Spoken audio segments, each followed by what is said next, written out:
Let's create a beautiful pitch-shifting echo rack.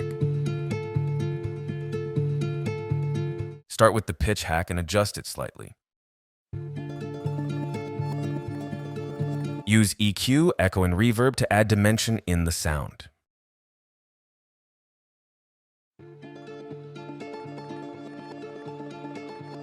Group everything and create a dry and wet chain.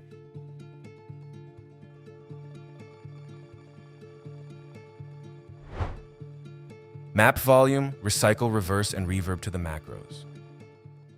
Easy to automate, get the rack for free.